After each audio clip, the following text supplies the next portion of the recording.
everybody. Hey, I'm here just to tell you my quick recipe on how to make a chuck roast. Long time ago, I used to be able to get chuck roast for about $1.25 a pound. I got a good deal on a chuck roast, so I got a 2.5 pound chuck roast, and as you can see, it's done. So the first thing I did is I cut this thing into thirds. So there are 2 pieces left, and I'll show you the end result coming up. So I cut it into 3 pieces. I took about a half cup of olive oil, a teaspoon of black pepper, a teaspoon of garlic powder, a teaspoon of onion powder, and also a teaspoon of rosemary. So I mixed that all in a bowl and then coated it as best as I could, and then I put it back in the fridge for about an hour. So once I was done with letting it soak up the ingredients, I didn't add any salt to this one, and you can add a teaspoon of salt, but you're not going to need it because a couple of ingredients later that were used. So after I took it out, I let it sit on the counter for about 20 minutes to get room temperature. And then I got 32 ounces of beef broth, and you can use vegetable or bone broth if you want, but I used beef broth for another purpose, and I can share that video with you too. But so I went ahead and filled this pan with 32 ounces of beef broth and got that ready. And then right before I did that, I seared all sides for up to about 10 minutes. And I wanted to show you this piece right here because it's got some charcoal on it, and that's what you want. You want a little crispy on the outside, and so that way when you cook it in the broth, it actually tenderizes it. So after I seared it for about 10 minutes, and if you have a bigger roast, you may have to sear it for maybe 15 minutes at the most, but you want to make sure that it's crispy on all sides, and you do that in a pan. So in the pan with the grease, I used about 2 teaspoons of olive oil, maybe a little more, but I also added a teaspoon of my 2 secret ingredients of bacon grease, and then also a tablespoon of butter. So, and I cooked that, fried it for about 10 minutes, and then I got it ready, put it in the pan, and then put it in the oven.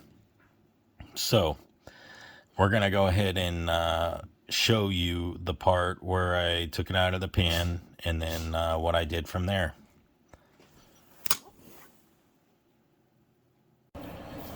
Okay, it's been exactly 3 hours, so we're going to go ahead and put our meat off to the side, and we're going to let it cool for about 15 minutes, and then we're going to go ahead and shred it and eat it.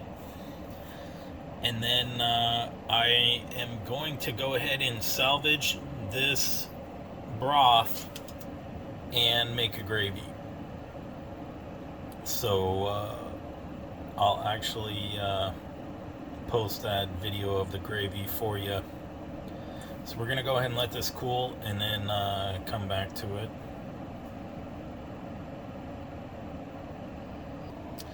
And I just want to note, and that has rosemary in it, but for the gravy, save your beef broth,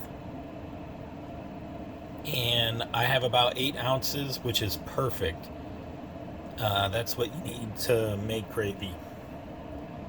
So we're gonna go ahead and continue to let this roast rest and cool. I got it covered, and then we're gonna come back. So hello everybody. Hey, I'm here to show you how to make some homemade gravy. And the first thing you're going to want to do is get about 8 ounces of beef broth. You can use chicken broth too. I've even had people tell me they use the Better Than Bouillon beef or chicken, and that turns out pretty well with the flavor. So you're going to want to start out with 8 ounces of whatever you want to use for your broth or your bouillon or Better Than Bouillon. You're going to want to use 2 tablespoons of flour, 2 tablespoons of butter. I salt, pepper, garlic powder, onion powder. So for this amount, probably about a half teaspoon of each. If you're going to double the recipe, then just double the ingredients. So you could use a full teaspoon of each. But I just got done making a roast, and I'll post that video for you. So one of the key things is if you want a lighter gravy, cook your butter less. If you want a darker gravy, cook a little more. And you want to make sure that you're stirring it. You can use a whisk or a spoon. So for today, I'm just going to use a wooden spoon.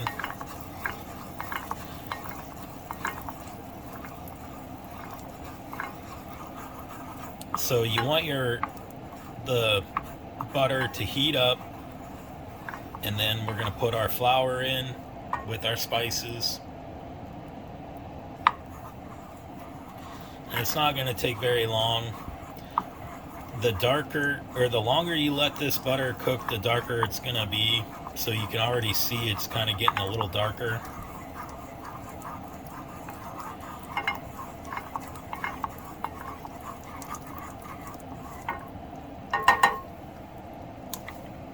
We're going to go ahead and pop in the flour.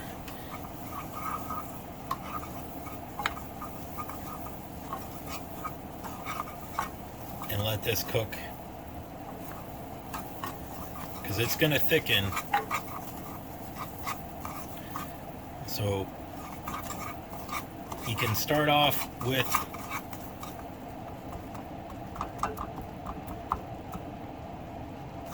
medium heat and then go to low. And remember, over time this will thicken too. So then we're just going to dump in our chicken broth.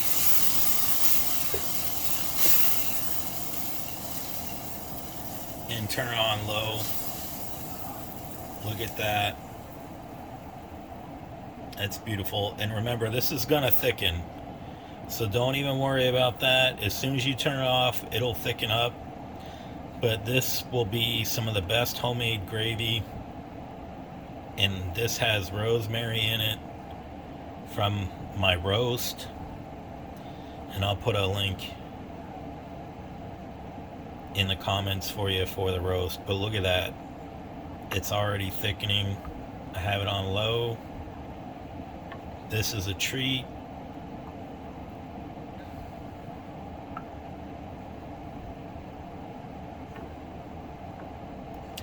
So if you found this helpful, like and subscribe. You can also make this with chicken bouillon or Better Than Chicken bouillon or chicken broth.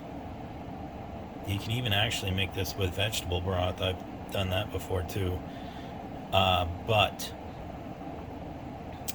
if you double it, I would also recommend trying the same exact recipe as this and using chicken broth. You won't be disappointed. So you can mix the beef and the chicken, make it a little lighter color. But look at that. Doesn't that look like something you'd get at a restaurant? Especially one that sells chicken and has been around for a long, long time. That is so beautiful. So we're going to go ahead and taste this.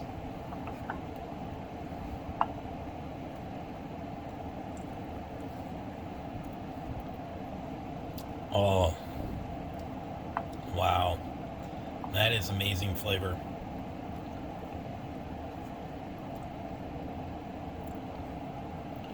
So for my flour mix, I didn't add the half teaspoon of salt because the bouillon has salt in it. But try this. Make it. It takes about 1 to 2 minutes. If you're going to leave it on the heat to thicken up, turn it down low or turn it off, because it will thicken. And you can always add just a little bit more water if it thickens up too much. Hey everybody, hey, I'm here to show you how to make some crusty potatoes. It's actually an amazing side dish, or even just a snack by itself. And if you like crusty things, you're gonna love these. So first, you're gonna take some potatoes and you're gonna go ahead and cut them in half. So with each potato, you're gonna go ahead and make some crisscross shapes in each potato. And we're gonna go ahead and finish all these. So I just start diagonal, get it deep, and I'll tell you the rest of the ingredients. So go ahead and start making cuts into your potatoes. So however many potatoes you want to make, I usually use between 2 and 4 depending on if it's me or not. But go ahead and score each one that you're cutting into, and then we'll come back and I'll tell you the rest of the ingredients. So we just got done scoring them. You want them to look like that. And so for the next ingredients, we're going to use about a half cup to a cup of olive oil. We're going to use parsley, about 1 cup. You can also use Parmesan cheese, about a half cup to a cup, depending on how many potatoes. You're going to want to put some of that aside and put it on top. So you're also going to use a tablespoon of black pepper, a tablespoon of garlic powder, onion powder, a tablespoon of rosemary, and a tablespoon of Johnny salt. So your seasoning mix should look like that. You put your oil in a pan and layer it, and then I'll show you what to do the rest of the way. So for the baking method, this is what we're going to do. We're going to put oil in our baking pan, and we're going to put our spices in the pan and mix it.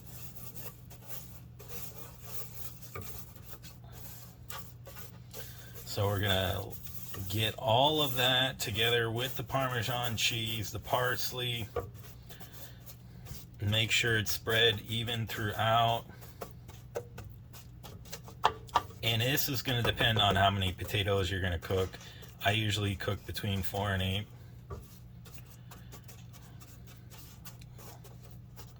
So we just want to spread it out so that way each potato will have some seasoning to lay on. Okay, so you got your oven preheated to about 400 degrees. We're going to put a little more olive oil, use the rest of that, and then we're going to go ahead and pour our seasoning mix on top.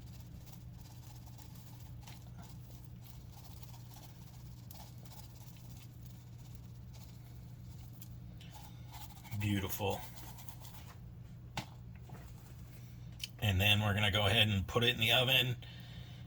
So I actually have quite a bit of these and they're pretty big, so we're going to check them at 20 and then see where the tenderness is and the crispiness is, and then we'll see if we need to keep them in there for longer. So it may be 30-40 minutes in the oven for this many. So for these right here, they just finished at 40. They look amazing, but I want them just slightly crisper. So I'm going to put them in for another 5 minutes. So it'll be 45 minutes total cook time. And it's going to vary on the thickness of the potato. These are actually pretty thick from what I normally use. I use the smaller potatoes. But 40 minutes is a good start, and they actually look pretty awesome. I want them crispy. They are so good crispy. So let's come back after 5 minutes.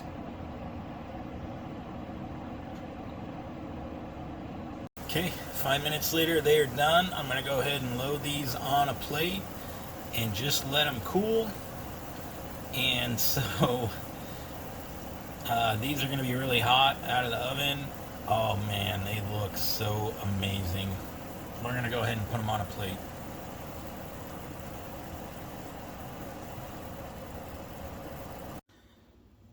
All right, we got them loaded on a plate. And we're going to go ahead and take a bite of one. It's so good. It smells so good.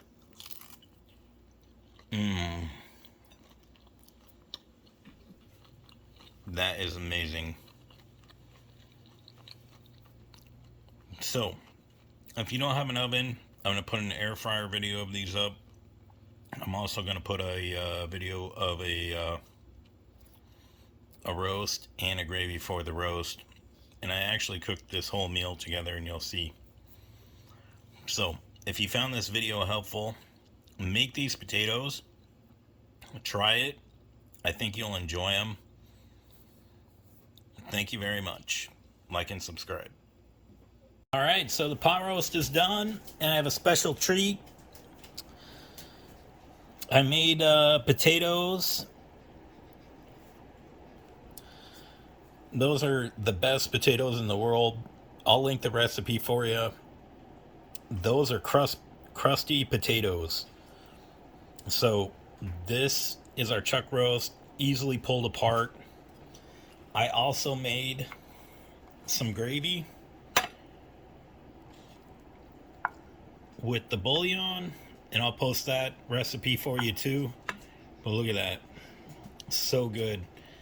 So I'm going to try it without the gravy, and then I'll try it with the gravy. Oh, look at that. It just pulls apart.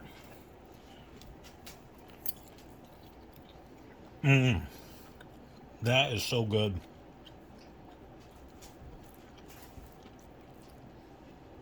That is amazing. This cut is a cheap cut of meat to make. If you know how to make it, it's just as good as anything else.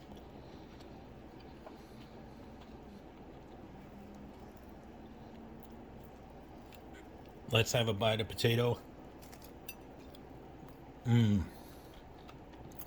So good.